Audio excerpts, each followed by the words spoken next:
ভোরের আলোয় সৈকত পাড়ে নগর করে শতাধিক মাছ ধরার ট্রলার। ব্যস্ততা বাড়ে মাছ ব্যবসায়ীদের। ট্রলার থেকে ১৫০ মেট্রিক টনেরও বেশি সামুদ্রিক মাছ নামিয়ে নেওয়া হয় আড়তে।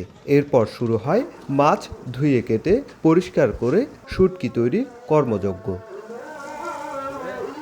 কক্সবাজারের নাজিরাটেক উপকূলের ৩৫০ একর বিশাল এলাকা জুড়ে বিস্তৃত জনপদে রয়েছে ২০০০-এরও বেশি চাতাল।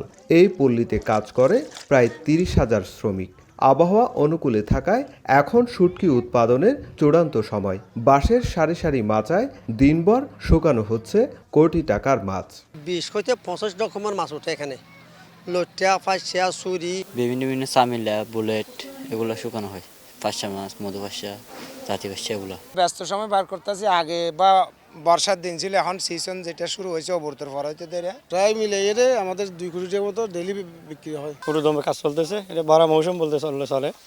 তো মোটামুটি এখন খুবই ভালো। চুরি শুয়ে লাগে ৬ থেকে ৫ দিন, শুরু করে লাগে ৩ থেকে ৭ দিন, লইট্টা তো ৫ থেকে ৬ দিন লাগে। ৫০০ টাকা বেতন দেয়, তো সংসার চলে। মালয়েশিয়া, সৌদি আরব, কাতার বিভিন্ন দেশে আমাদের এই শুটকিগুলো আপনার রপ্তানি হয়ে থাকে। এখানকার উৎপাদিত শুটকির আলাদা কদর রয়েছে সারা দেশে। ৩ সেক্টরের ব্যবসা চলে, শুটকির গুঁড়া। আরেকটা হচ্ছে চিলং। ৫০,০০০ মানুষ এই শুটকির বিষয়ে ওতপ্রোতভাবে জড়িত। সরকারে যদি এই ব্যবসাটা যদি বাঁচায় রাখতে চাই, আরও যদি উন্নতি করতে চাই, তাইলে এখানে আসলেই লোন দেওয়া দরকার। নভেম্বর থেকে শুরু হওয়া শুটকি মৌসুম চলে জুলাই পর্যন্ত। সুজাউদ্দিন রুবেল, সময় সংবাদ, কক্সবাজার।